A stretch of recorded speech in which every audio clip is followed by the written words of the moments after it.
ሰላም እንዴት ናችሁ? አማን ነው ሁሉ ሰላም። ስለ አይን ጤና እንማማር። ኦኬ ዛሬ ሁለት ነገሮችን የምናየው አንደኛው ኮርኒያ ብሌን የምንለው፣ ሁለተኛው ደግሞ ስከለራ፣ ይሄ ነጩን ፓርት የአይን ነጩን ፓርት። ይሄኛው ኮርኒያ የሚባለው ይሄኛው ነው። ይሄ ውስጥ ያለው ነጩ ፓርት ደግሞ ስከለራ ይባላል። እሱ ነው የምናየው ማለት ነው። ኮርኒያ ብሌን የምንለው ዋነኛው ስራው ምንድነው?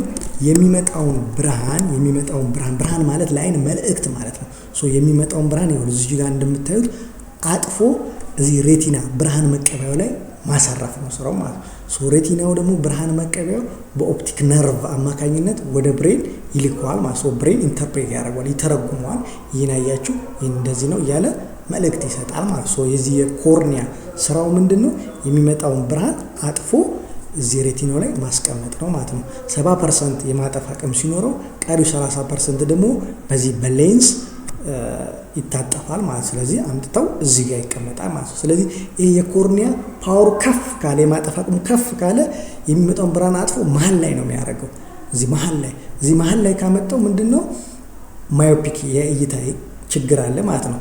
እንደገና ፓወሩ ደግሞ ደከም ያለ ደግሞ ከሆነ የኮርኒያው ከኋላ ደግሞ ካረገው ሃይፐሮፒክ፣ ይህም በመነጽር የሚስተካከል የእይታ ችግር አለ ማለት ነው። እሱን ደግሞ ወደፊት የምናየው ነው የሚሆነው ማለት ነው። ኮርኒያ ዋናው ስራው ምንድነው? የሚመጣውን ብርሃን አጥፎ እዚህ ሴንተር ላይ ማስቀመጥ ነው ማለት ነው። 5 ሌየሮች አሉት ባይዘ። አንደኛው ኢፒቴሊየም የሚባለው፣ ሁለተኛው ባውማንስ፣ ሶስተኛው ስትሮማ፣ አራተኛ ዴስሜትስ፣ አምስተኛ ኢንዶቴሊየም ይባላል። የየራሳቸው ገጽታ አላቸው። ኢፒቴሊየም የሚባለው ከላይኛው ነው፣ ቅርፊት ነው። ለምሳሌ ክሊኒክ ውስጥ የሆነ ነገር ጫር አድርጓችሁ ስትመጡ ቲቲሲ የትራሳክሊን አዮይንትመንት እናደርጋለን። ከዛ ፓሽ አድርገን ዘግተን እንልቀዋለን። ከ24 ሰዓት ወይም ከ48 ሰዓት በኋላ ራሱን ስለሚመልስ ማለት ነው ይድናል በራሱ ማለት ነው፣ ሪጀነሬት ስለሚያደርግ ማለት ነው። ነገር ግን የመታችሁ ነገር ሁለተኛውን ክፍል ከነካው ባውማንስ የሚባለውን እሱ ድጋሚ ሪጀነሬት ማድረግ አይችልም። ስለዚህ የመታችሁ ነገር ጠባሳ ጥሎ ነው የሚያልፈው ማለት ነው። ጠባሳው ትልቅ ከሆነ ብዙ ጊዜ የአይን ብሌን ንቅለ ተከላ ሰንበዲ አይኑን ለገሰ ሲባል ሙሉ ኳሱን አይደለም፣ አሁን ማሳያችሁ ኮርኒያ ብሌኑን ነው የሚለግሰው። ስለዚህ እንደዚህ ጠባሳ ጥሎ ሲያልፍ የምቱ ውስጡ ካልተጎዳ ሰላም ከሆነ ያቺ ኮርኒያ ትነሳና የንጹህ ኮርኒያ ይገጠምለታል ማለት ነው። ስለዚህ ይሄ ኮርኒያ ምንድነው? ትራንስፓረንት ነው፣ አስተላላፊ ነው። የሚመጣውን ብርሃን አጥፎ ብርሃን መቀበያ ሬቲና ላይ ያስቀምጣል ማለት ነው። ይሄ ወሳኙ ስራ ነው። አቫስኩላር ነው፣ ቨዝል የለውም።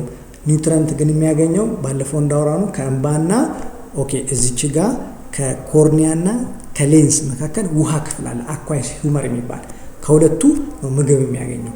ይሄ አኳይስ ሂውመር ደግሞ ወደፊት ስለ ግላኮማ፣ ስለ ነርቭ፣ ስለ አይን ግፊት በሽታ ስንማማር እናወራለን። ይሄ ክሊኒክ ውስጥ አዮፒ ኢንትራኩላር ፕሬሸር አዮፒው ጨመረ ቀነሰ የምንለው ይሄ ዋው ክፍል ነው ማለት ነው። ስለዚህ ኮርኒያ ምንድነው ጥቅሜታው? አስተላላፊ ነው። የሚመጣውን ብርሃን አጥፎ ሬቲና ብርሃን መቀበያው ላይ የሚያሳርፍልን ነው ማለት ነው። የራሴ ነጩ ፓርት ደግሞ ምንድነው? ይሄ ነጩ ፓርት ስከለራ ይባላል። ኦፔክ ነው፣ አያስተላልፍም። ዋነኛው ስራው ምንድነው? የአይንን የኳሱን ኢንቴግሪቲውን የሚጠብቅ በጣም ጠንካራው ክፍል እሱ ነው። ኳሱን የሚጠብቅልን ስከለራው ይባላል ማለት ነው። ለዛሬ ሁለቱን ክፍል ይሄን አይተናል። ላይክ አድርጉ፣ ሼር አድርጉ፣ እንማማራለን። ጠይቁ። ይመቻችሁ።